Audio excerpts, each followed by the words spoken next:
no sé para dónde mirar. Bueno, por supuesto no voy a dar una clase de lo que es obesidad, pero sí que tengamos en cuenta algunas cosas que es las que nosotros tuvimos en cuenta a la hora de prepararnos como equipo. Y es pensar un poquito a la obesidad como una patología integral que necesita de un abordaje de varios servicios, no solo interdisciplinario nuestro, sino multidisciplinario con el resto de los servicios. Bien, es una enfermedad multifactorial. Sabemos que es crónica, que es pandemia, que es pandémica y es multisistémica. Pero tenemos una deuda con esta enfermedad, porque en realidad no solo que todavía no nos pudimos preparar bien, a pesar de que sabemos lo que se viene y lo vemos en nuestro consultorio, sino que ni siquiera tenemos una especialidad de obesidad. O sea, la mayoría de nosotros hemos hecho un posgrado, pero no hay una especialidad en obesidad. Por eso también este servicio es un poco nuevo en dedicarse a hacer este abordaje interdisciplinario de la patología. Pero esta deuda la seguimos teniendo y no nos tenemos que olvidar porque la mayoría de los tratamientos fracasan. ¿Cómo sabemos que fracasan? Con números. Los números nos llevan a decir, hacemos todo lo posible, pero no es suficiente. Se cree que en el 2030 todo lo que tiene que ver con la sanidad va a colapsar justamente por esta patología si no podemos hacer un cambio muy diferente a lo que tenemos ahora. Esto es general mundial. 1 de cada 5 mujeres, 1 de 7 hombres y 1 billón de personas en el 2030. Veamos Argentina. Tenemos hecha la última encuesta de factores de riesgo en el 2019, prepandemia, o sea, números viejísimos. Porque si hay algo que todos escuchamos en el consultorio es, durante la pandemia, doctora, doctor, subí de peso. Durante la pandemia no hice ejercicio. Estos números son prepandemia, que nos dicen 6 de cada 10 argentinos con obesidad.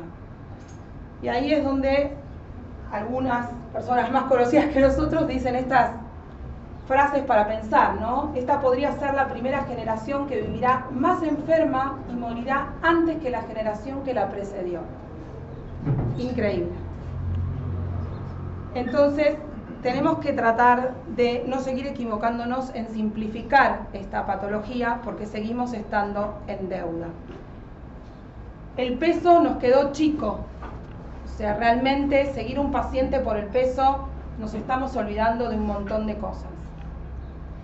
Factores epigenéticos, genéticos, también nos quedaron chicos, porque aparte no podemos hacerlo en todos los pacientes y no nos va a dar muchas veces demasiado más que pronósticos. Seguimos muchas veces, perdón, el anterior, con BMI también. Nos olvidamos de un montón de cosas cuando hacemos un índice de masa corporal. ¿Lo seguimos utilizando? Por supuesto. Para la salud pública lo necesitamos, para hacer estudios, para presentar nosotras lo que hacemos, por supuesto, pero nos queda chico, porque no nos habla de cantidad de tejido adiposo, no nos habla en qué lugar está. Estamos ahora un poco con esta manera de clasificar por adiposopatía, esto nuevo que empezamos a tratar de hablar. Realmente el COVID nos trajo el poder poner y enmarcar la inflamación como realmente sucede en esta enfermedad, y por eso ustedes acá son de muchos servicios y a todos les toca atender pacientes con obesidad, no hay ninguno que se salve de esto. Y una licenciada para nosotros muy reconocida en psicología que se dedica a obesidad siempre dice esta frase de hay tantas obesidades como pacientes. Sí, pancita, y se dedica a esto. Pero bueno, es muy conocida, trabaja en el Durán hace muchísimos años y ella lo que habla es de que cada paciente es diferente. Y pensémoslo nosotros. Muchos de nosotros, cuando tenemos que gestionar algo que nos pasa, comemos. Muchos otros se les cierra el estómago y no comen, ¿no? Muchos empiezan con la vigorexia. Voy al gimnasio y se quedan en el gimnasio. Muchos vamos al gimnasio porque no queda otra. Entonces, esto que da la licenciada realmente es para pensarlo. Entonces, ¿cómo encuadramos a este paciente? Si es que hay una manera de encuadrarlo. Y otra cosa que tenemos que tener en cuenta y no olvidarla, y yo sé que ahora está como de moda hablar de la gordofobia, y entonces uno dice, esta doctora hablando ahora de algo que está de moda, es lo que pasa realmente. Una vez una paciente me dijo algo que me dejó pensando y todavía lo sigo masticando, y que es que el mundo está hecho para los flacos. Y dice que exagerada, ¿no? Que es. Pero en realidad cuando vas en el subte, te sentás y apenas te entra, ¿no? Y te incomodás con el que se sienta al lado y decís qué grande que lo tengo acá pegado. Y en el avión pasa lo mismo. Y la mayoría de nosotros estamos en cuerpos relativamente dentro de nuestro peso adecuado. Imagínense el paciente con obesidad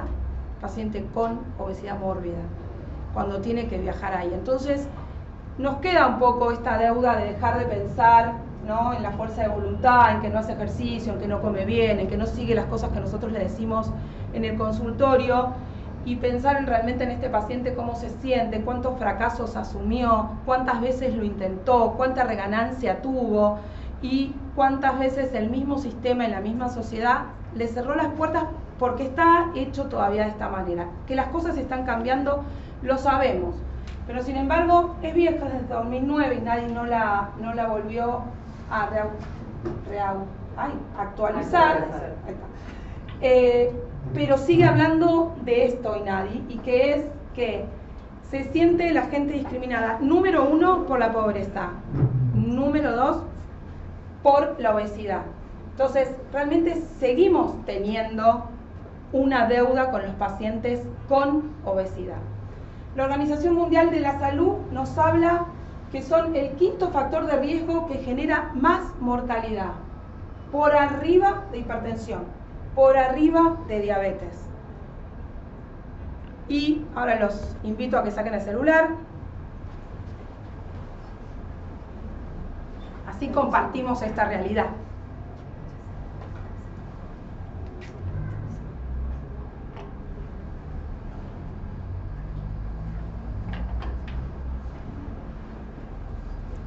Ahí tienen un numerito que se va moviendo. Los invito, si quieren, a hacerle una captura de pantalla y cuando terminemos esta charla se fijen cómo aumentó.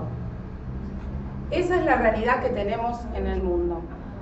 Entonces, realmente pensar en hacer un abordaje diferente con estos pacientes es una deuda, porque ese número, como estarán viendo en este momento, sigue subiendo.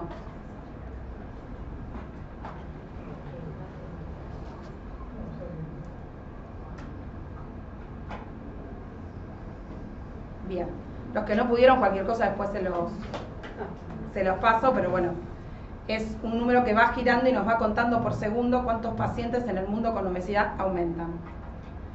Entonces, la realidad que vimos recién en el mundo es la realidad que tenemos nosotros acá en los servicios, y es una realidad que no escapa a nuestra atención diaria de todos los días.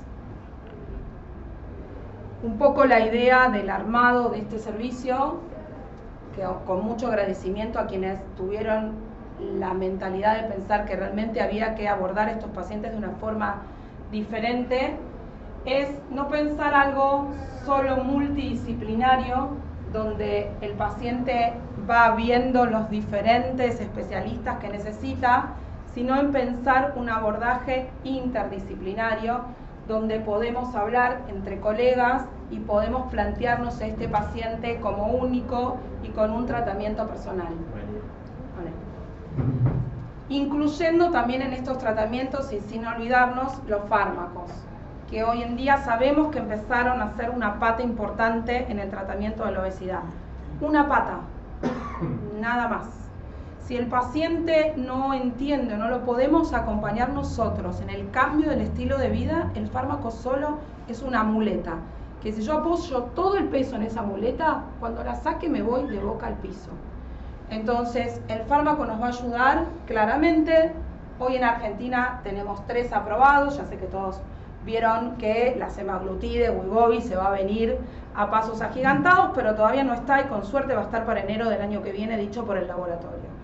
Así que por ahora solamente tenemos 3 y sabemos que los fármacos y los fármacos en terapia combinada nos están ayudando, pero tampoco son suficientes.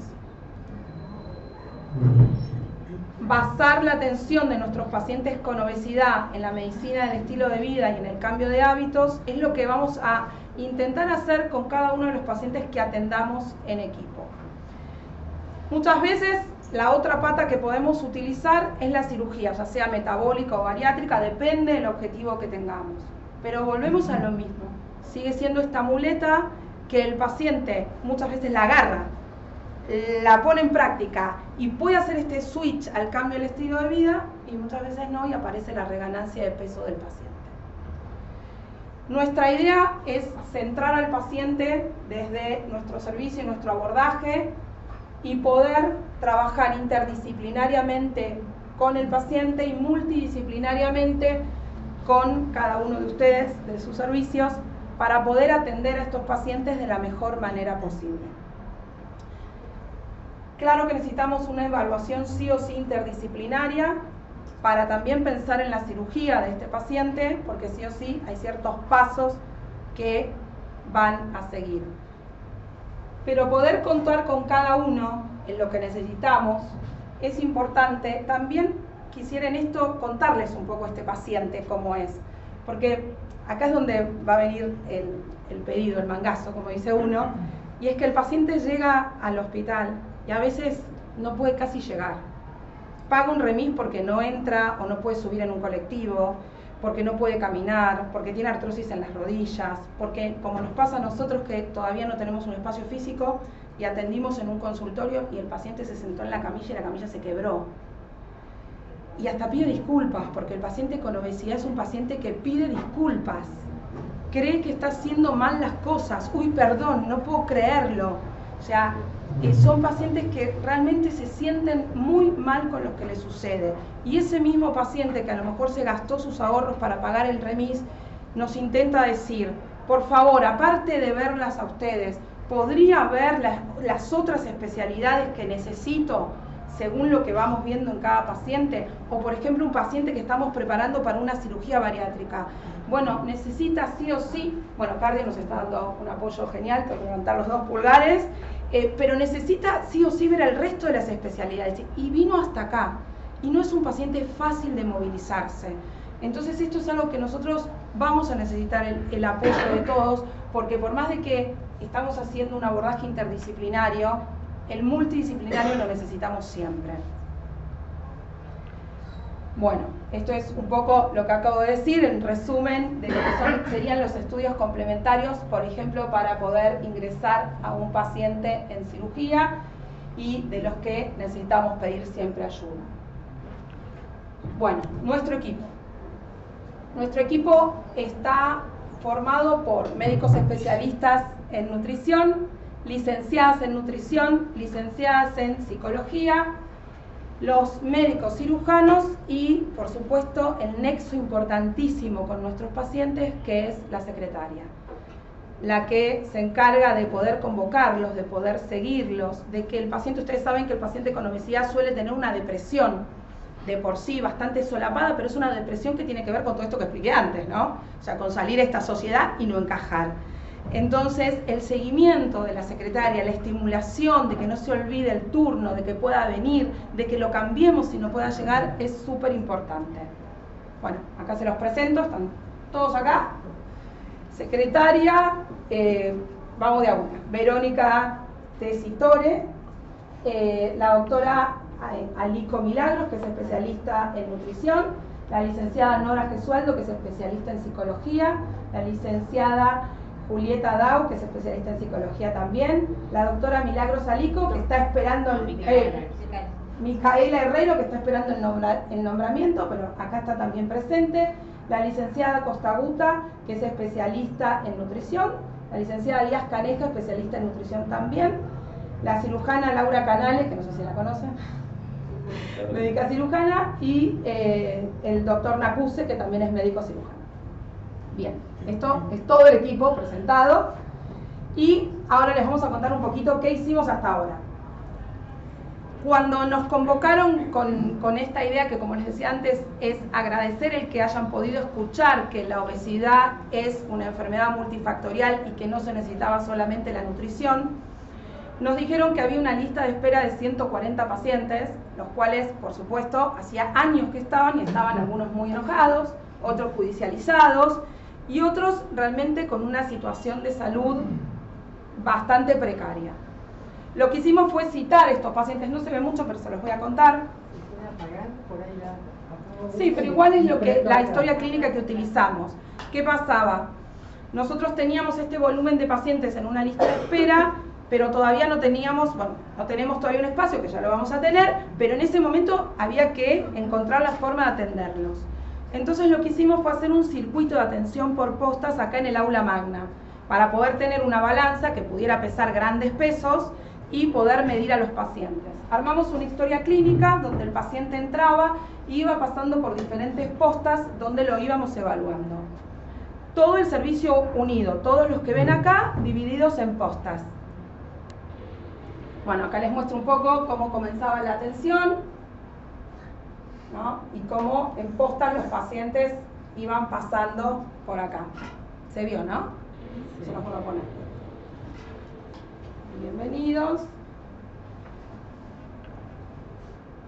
Bien. De estos convocados vinieron 100 pacientes y de estos 100 pacientes pudimos sacar las características según lo que le íbamos tomando en esta historia clínica que les mostré, que era peso, altura, índice de masa corporal, circunferencia de cintura, circunferencia de cuello. Y por supuesto, le habíamos mandado un laboratorio, nuestra secretaria se había encargado de cada paciente que no tuviese un laboratorio actualizado, esperarlo y llevarlo al laboratorio, entonces también teníamos actualizados los datos de los pacientes en el laboratorio. Bueno, acá tenemos un poquito lo que son los números, ¿no? Ahora se los voy a dar por separado. Atendimos 81% de los pacientes mujeres, 19% de los pacientes hombres. De las mujeres, el 56.1 tenía obesidad mórbida, tiene 4.9, casi nada, con sobrepeso. Obesidad 8.5, obesidad 2 17.1 y superobeso 13.4.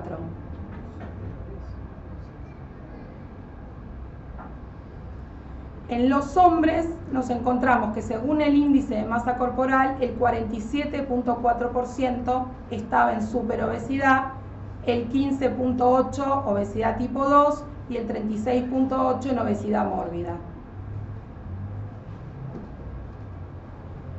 Hicimos el perímetro de cintura para hablar de riesgo cardiovascular y ahí nos encontramos que el 93.9% de las mujeres tenía un riesgo muy alto. En los hombres, el 94.7%.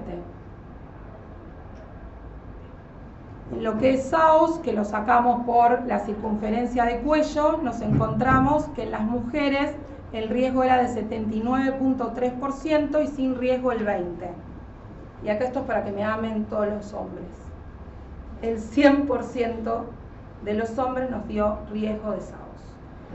Por supuesto que son pacientes que la mayoría no estaban en seguimiento, o sea que tampoco tenían ni seguimiento nutricional, ni uso de CPAP, ni ningún otro requerimiento, porque habían quedado como en stand-by durante ese tiempo. La idea nuestra, no importa todas las flechas, más o menos se los cuento, la idea nuestra de este programa integral es poder atender a este paciente desde la nutrición, desde la psicología, desde la cirugía, todos unidos y viendo qué es lo mejor para cada paciente. Y escuchando sobre todo en dónde lo podemos ayudar en esta relación que tiene con los alimentos, que va más allá de las calorías que comen, sino de qué le pasa con ese alimento y cómo hacemos para ayudarlo a resolver esta patología. Hasta acá llegué.